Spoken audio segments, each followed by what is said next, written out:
برای دوستان عزیز جایی که در برابر یک چهره آشنا آن هم هدایت حیدرов قرار میگیرد. ولادیمیر نیتسوبیدزه داور درجه المپی گرجی تبار این رقابت را داوری خواهد کرد. هدایت حیدرов که از آخرین اشتراکش در فصلهای جدای جهان در گران پری زاگرب توانسته بود که نشان طلا را به گردن آویزد و سامول محمدبکov در برابر این حریفش شناخت خوب دارد. یکی از طولانی ترین رقابت های سامول محمدبکov در میان بزرگسالان در همان گراند سلم اوساکا بود که در سرزمین جدا رقم خورد. دو چهره که با هم آشنا هستند. در همان لحظه اول سامول محمدبکov اجرای فن میکند به همان سمت چپ، ولی از همان دو رقابت اولی که هدایت حیدرов داشت در مرحله مقدماتی یا یکم و دوم احساس میشد که او هم در فرم خوب یا ایدئالی قرار دارد. همچنین سامول محمدبکov هم در فرم معمولی یا ایدئالی خود قرار دارد. ولی ببینیم کدامین بیشتر تمرین کرده است، کدامین در این رقابت پیش دستی میکند، فند یا همون روش های مبارزه فنی یا تکنیکی را سریعتر استفاده میکند تا پیروزی به دست بیارد. از لحاظ فیزیکی هم به نظر می رسد سامول محمدبکov در برابر این حریفش هیچ کمی ندارد، اگرچه 2 سال بزرگتر است هدایت حیدرov نسبت به سامول محمدبکov. ولی در عین رقابت سامول محمدبکov که به سمت چپ رقابت میکند، مبارزه میبرد، برای این حریفی که به سمت راست در مبارزه هست میتواند که مشکل ایجاد کند. به همین ترتیب مبارزه که برای به دست آوردن کمیکاتا بود، برای یک شیدو یا کارد زرد برای هدایت حیدرov سبب می شود. سامول محمدبکov جا به جا گذاری کیمانو یا جداگی می کند و رقابت را ادامه خواهد داد. هدایت حیدرov اکنون احساس می کند که واقعا در برابر همان قدرت هست که 3 سال قبل در گراند سلم اوساکا در برابر او ایستاده بود.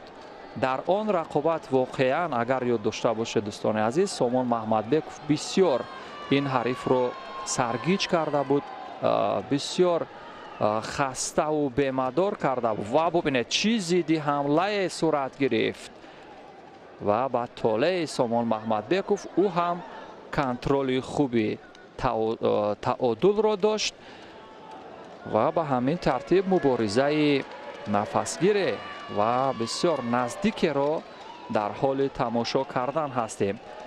این پهلوان ملی پوش تاجیک سامول محمدبکov در حال قپیدن موافق و یک زید حمله، یک ضربه زنی یا اصول پایزنی بسیار به مورد و به همین ترتیب ببینید چی اتفاق می افتد دوستان عزیز. واقعا سرعیت در بخش پایزنی همون دهشی برای بسیار به مورد بود. سامول محمدبکov در بخش های مختلف به نظر می رسد که توسعه و رشد یافته است. اما نباید فراموش کرد که همین ورزشگر آذربایجانی در رقابت گذشته اول ناکام بود، یک وزری داده بود، ولی بعدا بر رقابت بازگشت و سامول محمدبکov رو می‌برد یک وزر دیگر اگر کار کند نتیجه را بر سود خود به پایان خواهد برد.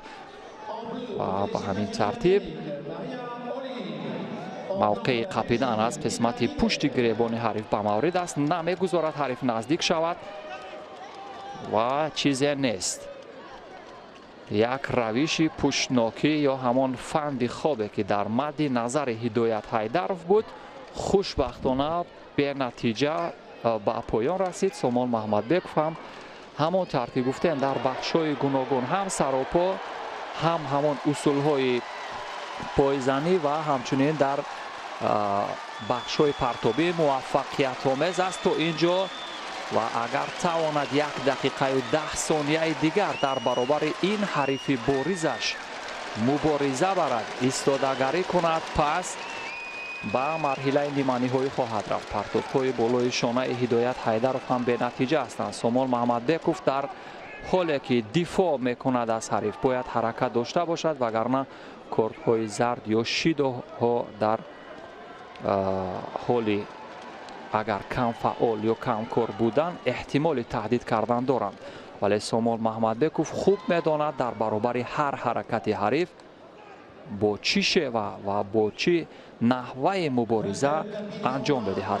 نباید بگذارد این حریفش به اون نزدیک بشود. همان شیوه پایزنی که سامان کرده بود و امتیاز یک پرتاب دیگری از ساتاگری به همین ترتیب 40 ثانیه دیگر تا پایان وقت اساسی سامان محمدبکوف در حال رسیدن به یک پیروزی حساس و احتمال دارد همان قصاص رو بگیرد و بار دیگر به سمت چپ.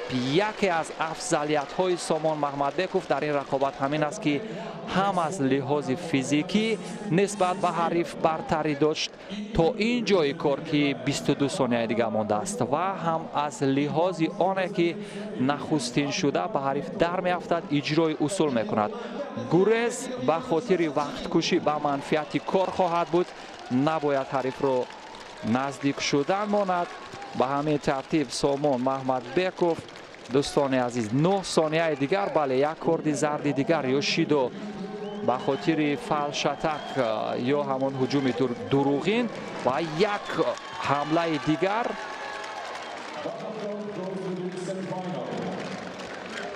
و سامان محمدبکوف دوستان عزیز در مرحله چهار یک نهایی گرند اسلم پاریژ 2021 باز یک رویداد تاریخی در حرفه سامان محمدبکوف در پاریژ رقم خورد. سال 2019 هم به مرحله آزمایش‌های تسلی بخش یا همون شانس دوم رفته بود در همین گرند اسلم. آن سال رقابت‌ها بسیار حساس‌تر بودند. اینجا همین حریفی گویم ازلی و سرسختی خیش هدایت حیدرов رو مغلوب کرد. احتمال دارد در مرحله نیمه نهایی سامان محمدبکوف با حریفی جدیتر روبرو شود و در صورت پیروزی سامان محمدبکوف رو در فینال گرند اسلم خواهیم دید که باز یک رویداد فرح بخش در صحیفه تاریخ ورزش تاجیک و